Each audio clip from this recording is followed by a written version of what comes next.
Challenge vous est proposé par Cash Assurance.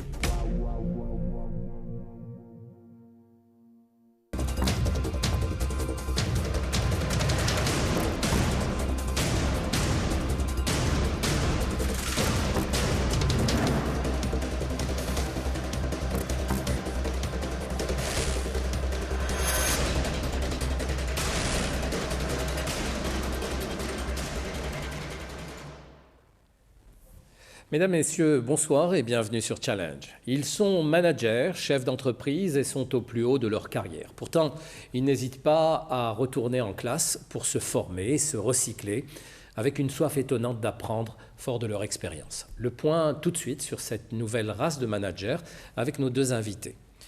Mortal Naouri, vous êtes le président-directeur général de Cash Assurance et dois-je dire étudiant. Vous étiez auparavant l'ancien secrétaire permanent du CNA, le Conseil national des assurances, et il y a peu le PDG de Carama, filiale personne de la CAR. Patrick Micheletti, directeur général de l'ESA, l'École supérieure algérienne des affaires. Vous êtes par ailleurs professeur en management et en ressources humaines avec un penchant pour l'organisation du travail et la gestion des équipes. Vous êtes corse d'origine, marseillais de naissance et de parcours. Votre accent ensoleillé a sans doute facilité votre insertion en Algérie. Mortal Naouri, alors vous êtes reparti à l'école alors même que vous exercez de très hautes fonctions et qui vous laissent normalement peu de temps. Alors pourquoi être retourné à l'école? Et je le souligne ici, vous êtes à l'ESA, l'école de Monsieur Micheletti. Bonjour, merci. En fait, je retourne à l'école dans un élan naturel. Hein. On a toujours besoin de se ressourcer, de se recycler. J'ai beaucoup appris dans ma vie. Ça faisait 33 ans de métier. J'ai beaucoup appris en travaillant, en enseignant aussi. Et lorsque j'ai pris Carama Assurance, je me suis rendu compte que je faisais beaucoup d'innovation dans le management, etc. Et je voulais vérifier tout ça avec des professeurs, sur le plan théorique, qu'est-ce que mes applications valaient et est-ce que j'allais dans le bon sens. Et donc c'était une bonne manière de se remettre en cause et de vérifier la bonne application des bonnes méthodes. Je rappelle que vous avez été longtemps formateur, parce que quand vous étiez au CNA, votre but était quelque part de former, de conseiller, d'apporter des... Oui. En fait, moi, j'ai jamais quitté l'école. J'ai jamais quitté l'école parce que bon, j'ai terminé ma formation de droit en 1982. J'ai fait une deuxième formation à l'IFID que j'ai terminée en 89. L'IFID. Voilà. Et à partir de 80, dites-nous ce qu'est l'IFID. Qui est l'Institut de financement du Maghreb arabe, école argéro-tunisienne installée à Tunis, qui forme les banquiers et les assureurs. Et donc, une fois que j'ai terminé l'IFID, j'ai commencé, j'ai repris mon activité à la CAR à l'époque, et j'ai commencé une activité d'enseignement. Donc depuis 1989, je suis enseignant, j'ai fait l'INF Coléa, l'Institut des finances, l'ISGP, l'ISGA Annaba, pas mal d'autres écoles, privées aussi, l'université de la formation continue, où j'ai enseigné le marketing. Donc j'ai beaucoup enseigné dans ma vie, j'ai aujourd'hui plus de 27 ans d'enseignement. Et j'ai appliqué en fait une devise que je ne connaissais pas, c'était « learning by teaching ». On apprend tout en enseignant, parce qu'en enseignant, il va falloir faire des études, des révisions, des recherches. Il faut répondre aux questions. Parfois, on n'a pas la bonne réponse, donc il faut aller chercher, il faut aller creuser. Et on apprend, c'est comme ça qu'on apprend tout le temps. Moi, je pense que la meilleure manière de continuer à aller à l'école, c'est d'enseigner.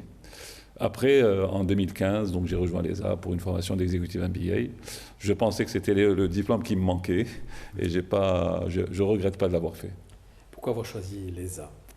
Parce que l'ESA avait une très bonne réputation. Hein. C'est l'une des écoles qui dispensait le diplôme d'executive MBA pour des managers, pour des gens qui ont une certaine pratique, une certaine expérience.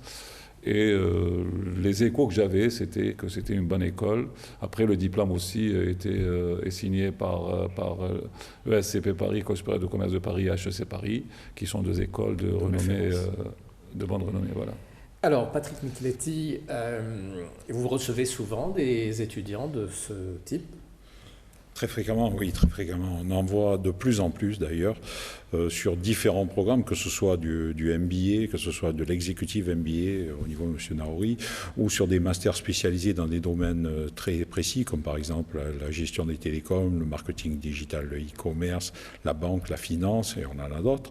On voit de plus en plus des managers, des chefs d'entreprise, c'est-à-dire des cadres qui sont déjà à un très très haut niveau, revenir sur les bancs de l'école, réapprendre, comprendre les nouvelles techniques, se confronter à de nouvelles idées, parce que tout simplement les temps changent, le monde évolue, les techniques managériales changent et on a besoin d'avoir des managers et surtout des leaders aptes à affronter le futur.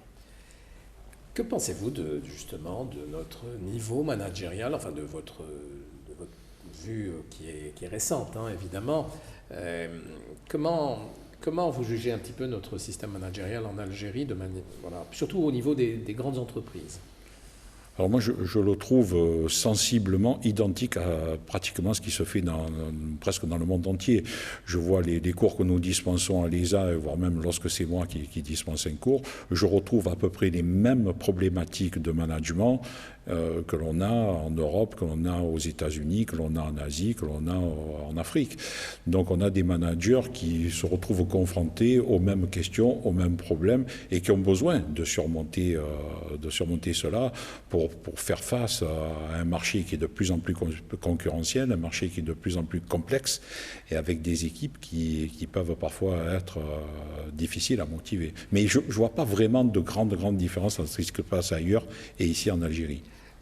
Patrick Micheletti, c'est pour vous aussi une première expérience en management, à moins que je me trompe, parce que vous étiez jusque-là professeur, enseignant. Non, j'avais exercé des fonctions managériales jusqu'à l'âge de 41 ans, et ça fait à l'heure actuelle 18 ans que j'enseigne. Je pense qu'on ne peut pas enseigner le management, le leadership, l'organisation du travail si on ne l'a pas pratiqué, et comme c'est le cas pour moi en ce moment, si on ne la pratique pas presque au quotidien. C'est important pour un enseignant de savoir évidemment de quoi il parle et puis surtout de pratiquer, de mettre en pratique son savoir. Alors, si on devait résumer, je sais que le monde du management, de son enseignement est très vaste, mais si vous deviez le résumer, qu'est-ce que doit être un bon manager avant tout ? Alors, il y a les techniques les grandes techniques classiques que l'on connaît sur le thème de la gestion des compétences, avoir un vrai savoir, avoir un vrai savoir-faire et surtout un comportement, un vrai savoir-être. Ça, on le retrouve assez fréquemment. Vrai savoir ? Parce qu'il est parfois faux. Parce qu'il est parfois même très faux. Il est quand même parfois contrefait. Donc la technique de base de la compétence du manager est parfois loin d'être acquise. D'où aussi l'importance de la formation. Mais au-delà de ça, ce qui est important pour moi, c'est avoir des managers, des leaders qui sachent s'adapter, on va dire, à leur environnement, qui sachent s'adapter à leur personnel, qui sachent s'adapter à leurs clients. Ça, c'est un point important. Avoir des managers en plus qui, en plus de cette adaptation, sont capables de gérer des contraintes et qui peuvent être parfois très fortes. Et en dernier point, avoir des managers et des leaders qui ont une vraie éthique. Voilà quels sont pour moi les éléments clés, en plus du classique savoir, savoir-faire, savoir-être. Qu'est-ce que vous avez vraiment appris ? Alors, vous avez fait un MBA, c'est ça ? Executive MBA, absolument. D'accord. Qu'est-ce que vous avez la sensation d'avoir réellement appris en combien de temps ? Une année ? C'est une année et demie. Une année et demie. À l'ESA, il y a eu beaucoup de choses. On a appris beaucoup de choses. Il y a des choses que je pratiquais, mais je ne maîtrisais pas parfaitement. J'ai beaucoup apprécié donc tout ce qui était cours sur le leadership par exemple, parce qu'on parle de manager mais on oublie souvent la question du leadership. Je pense qu'aujourd'hui un manager doit absolument avoir du leadership, avoir du charisme pour pouvoir se faire respecter, pour pouvoir faire passer. Ça me paraît être une démarche plutôt psychologique, psychique. Oui, mais dans le management il y a beaucoup de psychologie, énormément de psychologie. Mais c'est un psychologue, quelqu'un comme cela qui vous a formé sur ces questions-là. On a eu monsieur Lujan qui était psychiatre, psychanalyste je crois d'origine, psychanalyste de formation de base. Il a même fait la psychanalyse clinique et Qu'est-ce qui que vous s'est retenez de ça? Parce que intéressé. ça, c'est intéressant. Certains managers nous regardent et voudraient savoir comment on passe du statut de manager à celui de leader. Eh ben, au plan psychologique, ce que j'ai surtout appris avec M. Lujan, c'est que pour être leader, il faut savoir se décentrer, savoir déterminer les priorités de son entreprise et d'en fixer les enjeux de son entreprise et d'en fixer les priorités. Ça, c'était très important parce que très souvent, on va vers des détails, vers des choses parfois qui ne sont pas aussi importantes que d'autres. Et un leader, c'est quelqu'un qui doit avoir j'allais dire parfois le sixième sens, parce que d'ailleurs on a fait un papier sur le leadership intuitif. Hein. Nous sommes un peu tous intuitifs. Très souvent, nous prenons des décisions sur notre intuition. Et le vrai leader, manager, c'est celui qui va vérifier que son intuition n'est pas fausse et qui est capable de changer d'avis si les évidences, les preuves ne sont pas celles de son intuition. Et donc c'est tout ce décentrement, il faut s'élever sur son ego. Et ce que j'ai appris aussi à l'ESA, c'est surtout, j'ai bien apprécié la communication interpersonnelle, la communication interculturelle. L'interculturalité, je pense, c'est aussi quelque chose de très très important qui permet à des leaders, surtout dans des situations de relations internationales, de bien mesurer les choses et ne pas voir les problèmes de son point de vue très égocentrique, très ethnocentrique. Voyez. Et le fait d'avoir appris, est-ce que cela vous donne envie maintenant de partager avec votre staff, votre personnel? Parce que sans doute qu'il y a des choses à répandre. Oui, mais c'est certain. D'ailleurs, notamment. Dans le cadre du partage, je voulais vous raconter une anecdote, ou du moins ce que je suis en train de faire dans mon entreprise. J'ai pris mes fonctions il y a 1 an. J'ai été installé en décembre. Et il fallait préparer le PMTE, le plan moyen terme de l'entreprise, le plan stratégique. Et donc, j'ai fait réellement faire un exercice stratégique à mes collaborateurs. Nous avons réalisé une rencontre des cadres supérieurs où on a parlé de stratégie. J'ai chargé mes directeurs de préparer chacun comment ils voient un domaine d'activité stratégique. On en a déterminé 12, donc il y avait 12 interventions. Chaque directeur intervenait sur un domaine d'activité stratégique. Et on a fait le travail exactement comme on l'a appris à l'ESA, c'est-à-dire qu'un diagnostic avec une analyse Pestel, avec une analyse de porteurs et 5 forces de porteurs, une analyse SWOT, un plan d'action, etc. Donc voilà. vous avez appliqué tout On a appliqué réellement ce qu'on a appris, et c'est ça aussi la force de cette formation, c'est qu'elle est très pratique et elle permet réellement d'avoir des outils opérationnels très pertinents. Alors pourquoi votre école serait la mieux à même d'accueillir ce type de manager aujourd'hui? Alors, je pourrais vous dire que je suis la meilleure école d'Algérie, voire même plus. C'est d'ailleurs ce que nous espérons. Vous le dites souvent, en tout cas, on nous le dit. On essaye de. En tout cas, vous avez vocation à être le premier on a sur le vocation. Maghreb, vous le dites, et même sur l'Afrique éventuellement. Je suis à peu près persuadé que s'il y avait 10 directeurs d'école ici, ou directrices, vous direz à peu près la même chose. La seule façon pour moi de savoir si nous sommes une bonne école, c'est, par exemple, si j'interroge les salariés, les collaborateurs de M. Naouri, et qui me disent « M. Naouri, c'est quelqu'un de bien, qui a été bien formé ». Et là, je pourrais dire que nous sommes une bonne école. Parce que sinon... Je pense qu'il le disait avant que vous rentriez à l'école. Peut-être pas. Ils ont dû voir quelqu'un qui s'est amélioré, qui a d'autres perspectives, qui a une autre façon d'entraîner ses équipes vers de nouveaux challenges, vers de nouveaux défis. C'est ça pour nous qui est important. Parce que sinon, chacun peut dire qu'il est le meilleur, qu'il est le plus fort, qu'il est le plus intelligent, c'est normal. Mais la seule façon de le vérifier, c'est de le constater sur le terrain et d'interroger à la fois le personnel, mais aussi les clients. On peut avoir des clients qui nous disent « j'aime bien cette compagnie d'assurance, c'est exactement ce qu'il me faut ». Et lorsqu'on voit, on va dire les parties prenantes dire qu'ils sont satisfaits de ce qui a été, on va dire, dispensé au sein de notre école, là on peut dire qu'on a gagné notre pari et on peut dire qu'on est une bonne école. D'accord. Alors, je vous disais tout à l'heure, est-ce que vous accueillez beaucoup de managers? Vous me disiez oui, et de plus en plus. Mais pour quel type de formation? Pour des MBA exécutifs? Alors, pour des MBA exécutifs, pour des MBA classiques, donc le MBA exécutif, c'est plutôt vraiment les cadres supérieurs, les cadres dirigeants, les cadres de direction, comme M. Naouri. Là, maintenant, avec Audencia, l'école de Nantes, qui est fortement impliquée dans l'école, donc l'ESA. Et puis des MBA, donc des cadres à haut potentiel qui sont plus jeunes, qui ont entre 3 et 5 ans d'expérience professionnelle, plus des cadres spécialisés dans des domaines bien précis, la logistique, le transport, la finance, la banque, les télécoms, le marketing. Donc des cadres qui vont être en passe de prendre des fonctions de plus en plus pointues, de plus en plus spécialisées et surtout de très haut niveau. Vous pouvez citer des noms de leaders qui sont passés par chez vous et qui ont pignon sur rue, dont leur entreprise a pignon sur rue? J'aime pas citer des noms de leaders parce que vous êtes soumis à un devoir de... Non, c'est pas un devoir de réserve, c'est tout simplement que après on me dit non, vous avez parlé de moi, je suis un peu gêné.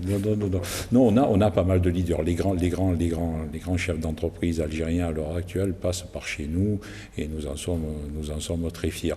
Parce que si on cite quelqu'un et on ne cite pas quelqu'un d'autre, on m'a oublié, donc je veux oublier personne. Quand je cite, je veux surtout éviter d'oublier quelqu'un. Puisque M. Naouri est là, voilà. Si juste pour citer un nom, je citerai M. Naouri. En plus, effectivement, c'est un grand leader. Vous confirmez que nous avons aujourd'hui des leaders en termes dans le monde entrepreneurial? Oui. Alors, un leader, ça se caractérise par rapport à un manager. Un manager, c'est quelqu'un qui peut avoir un très haut niveau technique, très pointu, qui peut être d'ailleurs très très bien rémunéré. La différence entre un manager et un leader, c'est que le manager ne décide pas grand-chose. Le leader, c'est l'individu qui décide. Et qui motive. Mais un manager aussi peut motiver. Mais le leader, c'est celui ou celle qui décide. C'est ça, le leader. Et à l'heure actuelle, le leadership devient de plus en plus complexe parce que la décision est de plus en plus complexe. Prenons par exemple un pilote d'avion, il a un très haut niveau technique, il a plutôt un salaire correct, mais en règle générale, on lui dit quand il doit décoller, il doit suivre le plan de vol, il doit suivre exactement toutes les instructions et atterrir avec son avion, ses passagers et l'équipage et le matériel en bonne et due forme l'endroit où il doit se rendre. Il ne décide rien. Un leader, c'est quelqu'un qui va dire on fait ceci, on fait cela, on est dedans, on est dehors, c'est vert, c'est rouge, je décide, je suis dans la décision. Voilà. Voire même, un leader peut être dans la prospective. Par exemple, on dit un manager, c'est quelqu'un qui va compter les pépins d'une pomme. Un manager, donc qui compte les pépins d'une pomme. Un leader, c'est quelqu'un qui va essayer d'imaginer ce qu'il va pouvoir faire avec les pépins de cette pomme. Oui, le problème, c'est quand le leader peut prendre des mauvaises décisions et bousculer le management. C'est le risque. Mais c'est souvent le risque. C'est pour cette raison que la prise de décision, c'est la finalité même du leadership, que ce soit en économie, en politique, ou même sur des situations tout à fait classiques. Et on voit à l'heure actuelle qu'on peut avoir des managers de très pointus, de très très haut niveau, mais qui ont beaucoup de mal à décider. Alors que d'autres personnes qui parfois, puisque moi je m'occupe aussi pas mal de gens qui sont autodidactes, qui viennent dans nos écoles se former, on s'aperçoit qu'un individu qui a fait très très peu d'études peut arriver à un très haut niveau, tout simplement parce que c'est quelqu'un qui est dans la capacité de décider, avec toute la difficulté que cela présente. Sur ce volet leadership, est-ce que votre école peut aller au-delà de l'entrepreneuriat et former pourquoi pas des managers, faire du management politique? Ça doit exister. Alors, pas du management politique parce que ce n'est pas tellement la vocation de l'école, mais là, nous allons lancer un programme spécifique, même plusieurs programmes spécifiques pour des managers et des leaders de l'administration, d'ailleurs des cadres qui ne sont pas dans le monde, on va dire, marchand, qui sont dans le monde non marchand, comme par exemple, on peut avoir les hôpitaux, les administrations, et là aussi, il faut un leadership qui peut être très fort. Tout n'est pas une question d'argent et de bénéfices. Je pense que c'est une excellente voie de se lancer dans ce type de management de l'administration. Est-ce que votre école enseigne uniquement en langue française ou elle peut enseigner aussi dans d'autres langues? Alors, on a quelques cours en anglais On a quelques cours en anglais, Ou en mais la arabe, majeure par partie, exemple, on n'en a pas beaucoup en arabe, on en a très très peu. Un peu en anglais, mais la majeure partie des cours se font en langue française. D'accord. Et qu'est-ce que vous faites à l'endroit justement de pour capter un petit peu cette clientèle, excusez-moi d'en parler ainsi, hein, dans ce noble domaine qui est l'éducation. Qu'est-ce que vous faites pour essayer de draguer un peu Est-ce que vous le faites d'abord, ou est-ce que vous vous contentez d'attirer les étudiants de tous bords? Est-ce que vous avez un message spécifique au monde entrepreneurial pour leur dire, écoutez, venez vous chez nous, vous recyclez, vous allez apprendre beaucoup de choses? Ah oui, d'une part parce que tout le monde, en fait, c'est le lifelong learning maintenant, c'est l'éducation tout au long de sa vie. On peut commencer des études à tout âge, on peut faire un doctorat même lorsqu'on est retraité. On peut acquérir des techniques managériales, même si on est à un très très haut niveau, comme M. Naouri, c'est-à-dire qu'on est déjà le patron de son entreprise, et on peut développer. Donc on peut attirer des managers de tous bords, du secteur marchand, du secteur non marchand, qui soient algériens, voire même étrangers. Une école, une business school à l'heure actuelle, a une aura qui peut être très importante. Nous essayons d'être une des meilleures écoles du Maghreb, voire même une des meilleures écoles d'Afrique. Ça voudra dire qu'on va certainement dans l'avenir avoir des étudiants, des participants dans nos programmes qui seront autres qu'algériens. Vous pensez être un bon manager vous-même? Vous êtes le directeur de l'école. Alors, comme je vous disais, je pourrais le dire, oui, bien sûr.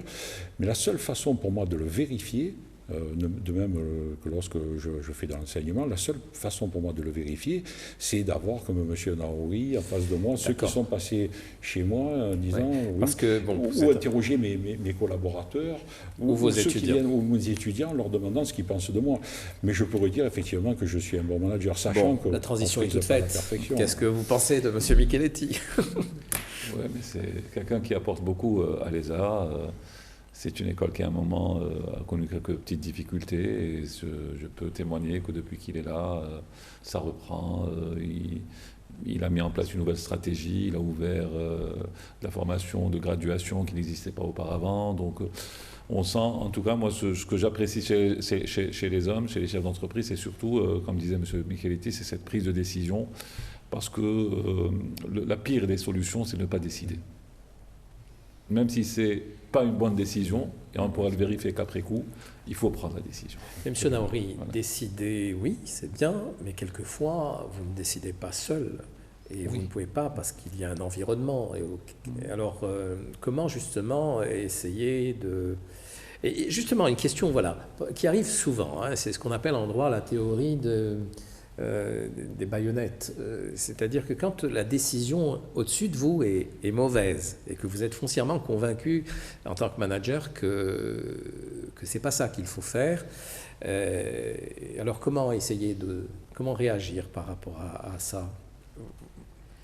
C'est pas toujours facile quand on est limité, quand on est contraint. Et comment faire par rapport à cela pour s'échapper et pour... Voilà. Demander de proposer. Moi, quand un de mes collaborateurs me dit « je ne suis pas d'accord », très bien, mais vous proposez quoi? Je peux effectivement avoir pris de décision, je peux imaginer quelque chose qui n'est pas... Donc vous écoutez. J'écoute, et puis quand quelqu'un me dit « je ne suis pas d'accord », s'il s'en reste juste là, c'est dommage. Ce qui est important, c'est que la personne dise « je ne suis pas d'accord pour telle et telle raison, voilà ce que je propose ». Parce que parfois, la personne qui est, on va dire, face aux problèmes, face aux clients, sur le terrain, a une idée qui est bien meilleure que le manager. Donc il faut qu'on soit en capacité d'écouter. Ce n'est pas parce que on est le chef qu'on a forcément toujours raison. On ne peut pas être au courant de tout, surtout quand on a des équipes qui sont face à des clients, face à des problèmes, face à des techniques nouvelles. Donc ne surtout pas appliquer le fameux règlement du chef. Non, surtout pas. Si je dois aussi donner ma réponse, c'est qu'effectivement, il faut échanger, c'est le minimum. Pour moi, le meilleur manager aujourd'hui, c'est le manager qui met en place un style de management participatif, collaboratif, qui basé sur l'échange, basé sur l'écoute, basé sur la persuasion, sur la conviction. Okay. Maintenant, c'est vrai que parfois, ce que M. Micheletti n'a pas dit, c'est que parfois vous avez une décision qui vient d'en haut et que vous devez appliquer. Il ne s'agirait pas du collaborateur qu'il faut je pensais à ça aussi. Persuader, c'est plutôt la hiérarchie avec laquelle il faut échanger. Moi, je pense que dans ces conditions, il faut toujours placer l'entreprise au-dessus de tout. Montrer que nous agissons, devons agir pour l'intérêt de l'entreprise.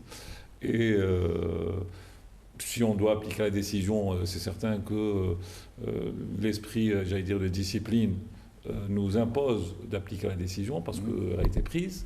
Maintenant, rien n'empêche qu'on puisse continuer à revenir derrière pour montrer les effets secondaires, les inconvénients et peut-être, comme disait M. Micheletti, l'échange, la solution d'échange. Okay. Si on a une solution d'échange, c'est beaucoup plus facile de discuter avec la hiérarchie. Donc vous confirmez bien que vous avez des espaces de concertation, notamment au niveau de la cash assurance. On discute beaucoup. Écoutez, vous savez, les questions d'espace de concertation, c'est pas aussi systématique que ça. C'est en fait le problème de la déclinaison de ce management participatif. Très souvent, et j'ai eu à l'observer par le passé, c'est qu'on peut mettre en place un management participatif au top management, au niveau du top management. Donc avec mes directeurs, j'échange, je ne prends jamais de décision tout seul, même si j'ai par intuition penché sur une solution, je prendrai toujours le temps d'échanger, au moins, si ce n'est pas totalement pour écouter, au moins pour me faire entendre. Donc c'est aussi un échange, hein. Donc c'est dans les deux sens. Il ne s'agit pas de partir dans le flou en attendant que les autres vous disent ce qu'il faut faire. Donc quelque part, il faut savoir ce qu'on veut faire, après échanger et être capable de changer d'avis ou de corriger le tir si quelqu'un a été pertinent sur un sujet donné. Maintenant, la question c'est qu'il faut toujours prendre la décision et parfois il faut la prendre dans le vif et faire adhérer en fait. Hein. Le management participatif, c'est aussi pour faire adhérer les autres à votre décision, à votre vision. La question, après, c'est la déclinaison de ce management participatif au niveau du middle management. Et c'est là où c'est beaucoup plus difficile. Beaucoup plus difficile, surtout dans nos organisations telles que les nôtres, où vous avez des gens qui ont pris des postes de responsabilité sans avoir complètement les compétences, etc. Alors qu'est-ce qu'il faut faire là ? Alors le point faible à l'heure actuelle des entreprises, des administrations, mais que ce soit en Algérie ou ailleurs, partout dans le monde, je répète, c'est quand même la compétence. On voit que manager à l'heure actuelle, ça devient de plus en plus difficile parce qu'il nous manque de la compétence. Quel que soit le niveau, quel que soit le poste hiérarchique que l'on occupe, du plus bas jusqu'au plus élevé, il nous faut de plus en plus des individus en situation de travail capables d'agir, de réagir et de s'adapter à leur situation, à leurs clients, à leurs techniques, à leurs problèmes. Ça passe par la formation. Ça passe par la formation. Mais la formation, qu'est-ce que vous pouvez faire aussi, vous, quand... est-ce que vous vous satisfaisez des candidatures qui viennent vers vous, qui sortent du système scolaire au niveau du baccalauréat, où vous recrutez à partir de Bac plus 1, c'est ça ? Oui, on recrute aussi à partir de Bac plus 1. D'accord, alors comment vous opérez des sélections, je suppose ? On opère des sélections, oui, avec des tests d'aptitude à la gestion, des tests de français et aussi une sélection devant un jury comprenant un professionnel et un professeur. Donc on est obligé de sélectionner parce qu'on peut avoir aussi des jeunes bacheliers qui se font de fausses idées de l'entreprise, du management, de techniques que l'on retrouve un peu partout d'ailleurs, mais qui ne correspondent pas véritablement à ce qu'ils ont envie de faire, envie de devenir. Donc il est aussi important pour nous de leur dire, vous avez la capacité, vous avez la possibilité ou vous ne l'avez pas. Votre école est rigoureuse en termes de sélection, ou elle peut se montrer conciliante parfois ? Parce que, excusez-moi de vous dire ça, mais j'ai vu beaucoup d'écoles où le niveau des étudiants qui sont dans le business n'est pas... on a l'impression qu'aussi qu'on recrute parce qu'il faut vivre.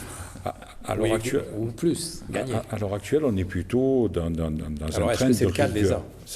On est plutôt dans un train de rigueur. C'est un peu aussi ce qu'on nous reproche. On ne peut pas former des milliers d'étudiants toutes les années, c'est pas possible, quoi, hein. On est obligé de sélectionner. Et puis, pour la qualité de l'enseignement, pour nos intervenants, les professeurs, que ce soit des professeurs français, que ce soit des professeurs étrangers, algériens, enfin peu importe, on a des intervenants de très très haut niveau et on ne peut pas se permettre de mettre en face un individu qui ne comprend pas, qui n'a pas le niveau, qui n'a pas suivi, tout simplement parce qu'il a payé. C'est pas possible, on ne peut pas réagir comme ça. Et est-ce que vous arrivez à avoir une homogénéité du niveau des homogénéité de niveau. Par contre, on ne cherche pas vraiment une homogénéité de profil. On essaye plutôt de mélanger des gens qui viennent du secteur scientifique, du secteur juridique, du secteur comptable, financier, marketing, c'est-à-dire d'horizons différents. Ça permet aussi cette confrontation d'idées, notamment sur des travaux de groupe, avoir des points de vue qui peuvent être parfois difficiles et assez contradictoires.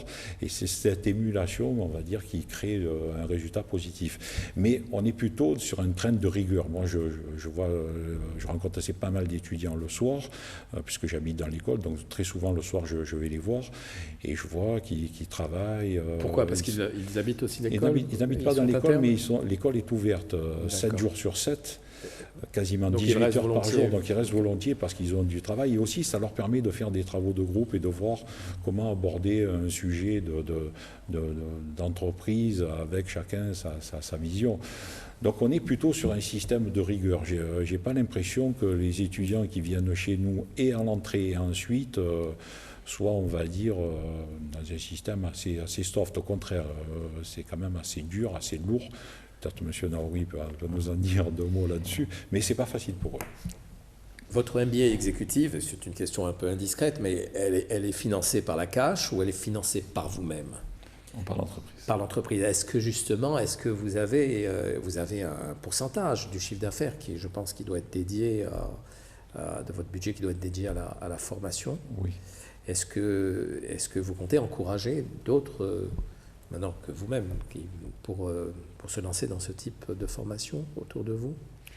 En fait, à la CACH, je suis en train d'appliquer les principes de la formation continue et du principe aussi qu'aucune gestion de carrière ne peut être envisagée sans formation. Ça, c'est un principe qu'on a posé. Et nous sommes en train aujourd'hui, d'ailleurs, pas plus tard qu'hier, je terminais, on a vu quelque chose comme 80 dossiers au niveau du siège d'entreprise, des gens qui étaient éligibles à la promotion, et on a examiné un peu leur situation actuelle, leurs compétences actuelles, leur savoir-faire actuel, leur savoir-faire, et comment envisager d'augmenter leurs compétences, d'améliorer leurs compétences et leur niveau de compétences pour qu'ils puissent accéder à des postes supérieurs. Et donc, pratiquement tout le monde va faire de la formation, pas forcément diplômante, parce qu'une autre manière de faire de la formation, c'est aussi la formation continue, qualifiante, avec les moyens de l'entreprise. D'ailleurs, pour vous parler de budget, mais quand on fait de la bonne formation, avec les bonnes pratiques, on peut faire profiter beaucoup de gens avec moins de budget. Je pourrais vous dire qu'au 31 décembre 2016, dans ma comptabilité, j'ai pu m'apercevoir qu'on a pu faire 25% d'effectifs en plus en formation, avec 25% de budget en moins. Est-ce qu'on a les moyens de mesurer les résultats de ce type de formation dans le côté pratique des choses? C'est-à-dire que quand on revient, je ne parle pas de vous, je parle de ce que vous avez pu voir aussi autour de vous. Est-ce que, c'est peut-être une question aussi que je dois vous adresser, est-ce qu'on touche de près les résultats, c'est-à-dire quand on est au terme de ce type de formation, quand on est à un niveau de responsabilité tel que le vôtre, est-ce qu'on peut tout de suite mettre en pratique? Bon, vous l'avez dit tout à l'heure que oui. Généralement, pour mesurer la formation, on a ce qu'on appelle les évaluations à froid, oui. C'est-à-dire on revient après un certain temps, après 3 mois, après 6 mois, après 1 an, pour discuter avec la personne qui a été formée pour savoir quel a été le taux d'application de ce qu'il a appris au niveau de la personne, ce qu'elle a appris au niveau de l'entreprise, et aussi quels ont été les freins à la mise en pratique de ce qu'on a appris. Et à partir de là, on peut vérifier si des choses ont été mal comprises ou pas, si en revanche le terrain n'est pas favorable, et donc on peut échanger aussi avec l'entreprise, parce que très souvent aussi, les problématiques de formation posent des problèmes de mise à niveau de l'organisation, des processus, etc. Donc c'est un échange permanent. On évalue la formation, mais on évalue aussi l'entreprise et sa capacité à absorber cet apport nouveau de la formation. Le fait d'avoir fait ce type de formation, ça doit vous rajeunir. Parce que vous avez des étudiants tout jeunes, après tout. Personne ne me donne mon âge.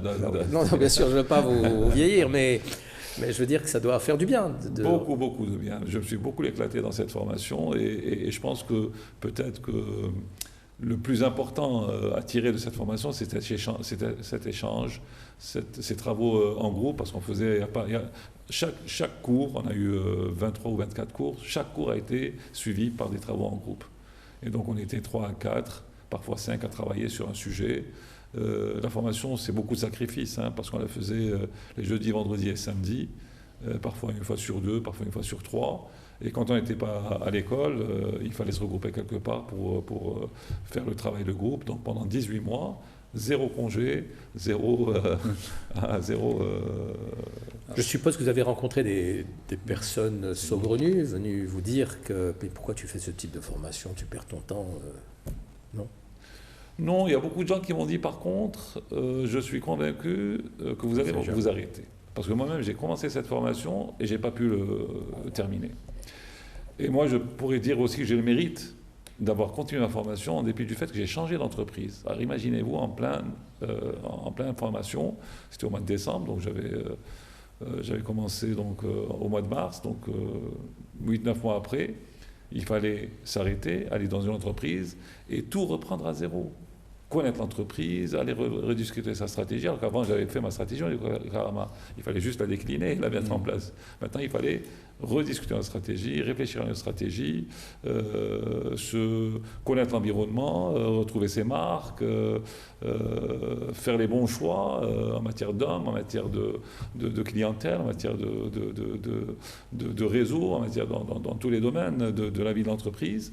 Et ça n'a vraiment pas été facile. Je suppose que vous avez beaucoup aimé, donc ça vous donne envie de recommencer peut-être pour d'autres formations. Recommencer, non. Moi, je pense qu'aujourd'hui, ce qui me plaît de faire, c'est déjà transmettre ce que j'ai appris. Et d'ailleurs, j'ai fait beaucoup de toilettage dans mes anciens cours. J'ai beaucoup rajeuni mes cours. En m'élargissant aussi, je me suis beaucoup élargi les horizons pour la formation. Par exemple, un des cours sur lequel je m'éclate aujourd'hui, c'est la stratégie des compagnies d'assurance. Donc c'est quelque chose que j'enseigne aujourd'hui dans 2 écoles. Et je travaille beaucoup sur les concepts que j'ai appris avec M. Djellal et avec d'autres. Okay. Donc oui. Je dis, le retour sur investissement, il est de 2 ordres. Le premier, la technique pure. Si vous regardez bien de nos jours, la technique pure est importante, bien sûr. On peut l'acquérir dans une école comme l'ESA ou même sur Internet. C'est pas le plus, je dirais que c'est pas le plus important, surtout sur des niveaux d'exécutif MBA, de MBA. Ce qui est important, c'est la personnalité. Et très souvent, lorsqu'on interroge des collaborateurs, de personnes qui viennent chez nous suivre une formation, ils nous disent « mais qu'est-ce que vous leur avez dit ? Qu'est-ce que vous avez fait ?» On trouve un individu, un homme, une femme totalement changé, un autre comportement, ne serait-ce que même une autre façon de serrer la main, de dire bonjour. Voilà, donc c'est quand même fantastique de voir qu'à partir du moment où ils se retrouvent dans un cours qui peut être assez classique, somme toute, avec des techniques basiques, on les retrouve, on va dire, avec d'autres personnalités, une autre façon de se comporter avec leurs clients, avec leurs collaborateurs. Et pour nous, ça, c'est très, très, très important. À tel point que certains terminants à l'heure actuelle des exécutifs MBA, des MBA ou des masters, veulent rentrer, puisqu'on développe aussi ce genre de formation, dans des doctorats, parce qu'ils ont pris cette habitude d'étudier, de réfléchir, de faire de la prospective et voire même de transformer ce qui est autour d'eux. Juste encore un mot et on terminera là-dessus. Sur la résistance au changement, ça existe parce que le personnel a souvent été longtemps dans des habitudes et puis vous venez, vos managers, vos leaders, déranger un petit peu tout cela. Est-ce que ça existe? Oui, Est-ce que c'est... Un être humain, régulièrement, un être humain, ça n'aime pas changer. Hein. Rares sont ceux qui disent spontanément j'ai envie de changer, sauf s'ils sont vraiment très très mal. Mais la plupart du temps, on s'habitue à une certaine routine parce qu'il y a un certain confort. Et justement, ce que l'on essaye de faire de plus en plus, c'est de mettre nos participants dans des situations où ils vont devoir casser cette routine. On leur fait ce qui s'appelle du jus de ménage, hein, du remue-ménage, pour les remettre dans des situations d'évolution et de dynamique. Alors, juste un mot rapidement, monsieur Naouri. Je pense que le changement, il est inéluctable, surtout dans nos organisations. Hein. Nous avons besoin de sang neuf, d'une vision neuve, etc. Et c'est vrai que ça nous amène à souvent réfléchir à la conduite du changement et aux moyens que d'en mettre en œuvre pour accompagner les gens. On revient aux espaces de concertation et de discussion et d'écoute. Voilà, eh bien, merci monsieur Micheletti, monsieur Naouri. J'espère vous retrouver dans d'autres débats. Voilà, mesdames et messieurs, nous arrivons au terme de ce débat. Je vous remercie de votre attention et je vous dis à samedi prochain, 19h15, pour un nouveau débat. Au revoir.